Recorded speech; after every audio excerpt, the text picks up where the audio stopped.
real life street stars. Okay. So the Punisher claims that he got erectile dysfunction because he said, and like, I want real niggas, but also like, you know, obviously my chat queen's in here to chime in on this. I was watching this last night. I was in here like trying to clean up a little bit and not stream. What he said was he felt he developed. He said that the situation with Cassie and Diddy helped contribute to why he had erectile dysfunction.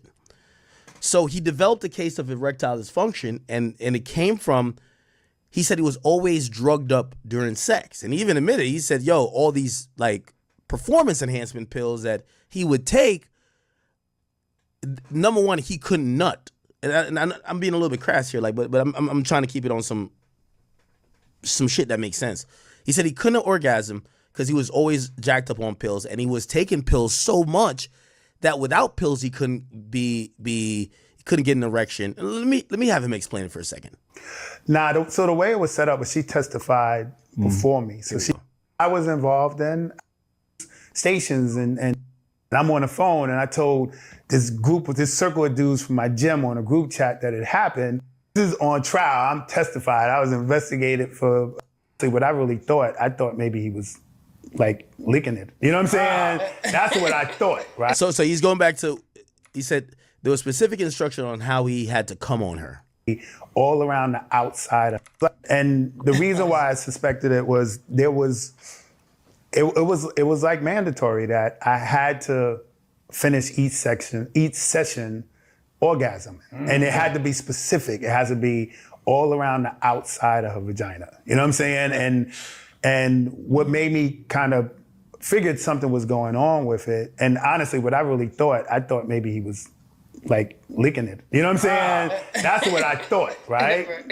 But I don't know. I didn't see. That's what I thought, right? But the cue was I would do it. And so, mind you, I told you, all the couches are covered in sheets. We start wearing towels.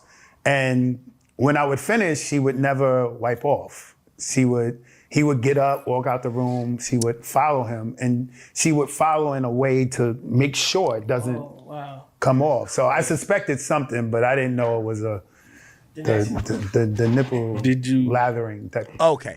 We have the tweets. We have the remaining amount of tweets until the judge like dismisses people. So let me get through them right now. So the judge says, any notes that you took are only for you. No outside reading. You're to consider only what was presented within the four walls of this courtroom. You may not communicate about this case, including on X, Instagram, or YouTube. If you see this, tell my deputy. He says, don't be swayed by the bias, including implicit bias. These hidden thoughts can impact what we hear, see, and how we remember it. You will now retire to consider the case. Each of you must decide the case for him or herself. After deliberating, your verdict must be unanimous. If you are divided, do not report the specifics. Your foreperson will send out any notes, any verdict. Any communication with the court should be in writing. The alternates do not have to be there, but have your phone number to my deputy. You may be called to replace a juror. You will be called when a verdict is reached. The alternates are 234, 230, 247, 292, 321, and 330. Those in the top row. The judge says, do not read any news report about this trial. If there were to be any, please accept my heartfelt gratitude for your service over the past 2 months. And even more, my deputy will provide my personal contact info. I could give you a tour of the courthouse. The alternates now leave. The judge says, here's the verdict sheet. Only if you find the defendant guilty of count 1, answer to each predicate. Not proved or proved. And did sex traffic involve Cassie or Jane? Count 2, 3, 4, and 5. We need to hear not guilty or guilty. The judge says from now on, your schedule is on your own. You will be provided with meals. Now the marshals will swear you in. They get sworn in. Now the jurors can head back to the jury room, and I want all to rise. AUSA Johnson says, we object to the inclusion of the subject lines of the BlackBerry messages like I'm so horny. Wow, this is like the 10th hour objection. Wow. Estavio says it's common for exhibits to include subject lines. BlackBerry messages are more akin to emails than to text messages. Judge says let's have only neutral lists go to the jury. I'll trust the parties to provide an appropriate laptop to the juries. I'm going to stick around for a bit, but we may stay here for as long as they wish to deliberate. At the end of the day, we'll bring them in. The judge says, I appreciate the congeniality on both sides in this case. Anything more before we adjourn? Comey says no. Can we go to another floor of the courthouse and talk, I guess? The judge says, just give us your cell phone numbers. Adjourned. Okay? So we are now in deliberation. Okay? The jury will be deliberating.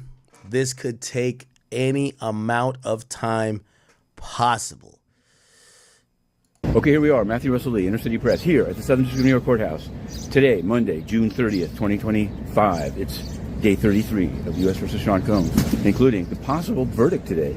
I mean, deliberations will begin. Whether the verdict is today, we don't know. Jury instruction will be read by the judge. It wasn't put into the docket, which is kind of unfortunate.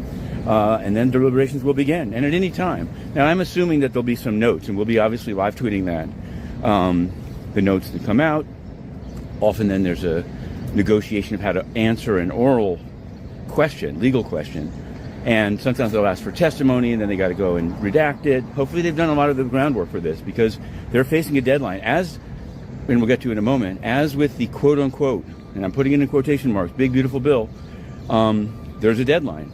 Now this deadline, whatever, July 4th is a holiday, so if the Diddy verdict jurors do not reach a verdict, they'll just have to be coming back on Monday. They could conceivably come in on Thursday, but I don't know. I don't know if we'll get that long. Let's transition. Actually, no, it's still yet more on the Diddy docket. We put up week 7, the book, closings to deliberations. It's actually the longest one so far because there were a lot of words last week. 2 long closings, and we covered them, and we also have some analysis and some other case, but weren't. So check that one out. I think that's on numerous other crypto cases. Okay, here we I want you guys to watch that a little bit, but let me see what's going on here. They have adjourned. So the jury is now deliberating. Whenever they're back, whenever they're back, they'll pop up back in court. Thanks. Did you ever ejaculate in her? Like, maybe it was like you got one off and he's like, oh, let me put. Nah. Okay. And the baby's yours, nigga. nah, never that. And the truth of the matter is, I never made it to orgasm from penetration. Gotcha. We would always do the.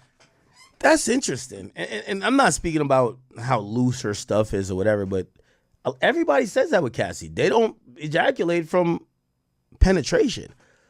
Number one, I don't think that's really all Cassie's fault. I think there's this high pressure moment. You know you're supposed to perform.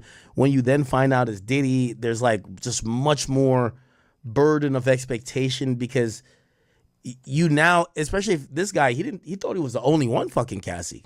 He didn't think Diddy had a bunch of other people doing it. So he's thinking that, yo, all the pressure is on me because I'm doing something that Diddy can't do. So it's very pressured, you know? Penetrate, because I was medicated up, man. I was on a this- bunch of pills. And I don't know if you ever over-medicated on pills, but you go numb. You can't feel nothing, right? So we would always finish sex, and then I would have to rub it out. I had to rub one out. So it was very direct. Huh? You was hitting Cassie off the natural? Or you said you was on the pills? Oh, dog, I was on every pill I could find, man. Like, I was uncomfortable, so I had to. In your book, you describe erectile dysfunction as freezer meat. Yeah. That name is wild as fuck. How did you come up with that name in particular? All right, so real talk, how I got the name. I was on vacation with this girl. We was in Turks and Caicos. And so we on this Turks, beach. nigga? Turks and Caicos got this beach, man, where you could walk like a mile out into the water and it comes to your waist. There. Yeah, yo, it's the bomb, right? So we out there, and during this time, I was already dealing with the kind of erectile dysfunction issues, but it was mental. Right. But I'm out there in this paradise and I didn't get anxiety, and we messing around in the water and I got brick. And so when we messing around, she reached down, and when she grabbed me, she said, damn, this thing is hard as freezer meat, right? So she said it to me, and at the time with me already dealing with erectile dysfunction, getting that type of compliment was like, oh, you know what I'm saying? Right. So that always stuck with me. And at the time, I didn't realize it was anxiety causing it. I came back with some dumb, it must be the Caribbean. You know, you get that sun and the sun from the Caribbean. And so I believed that was it. Yeah. But it kind of set a standard that I was trying to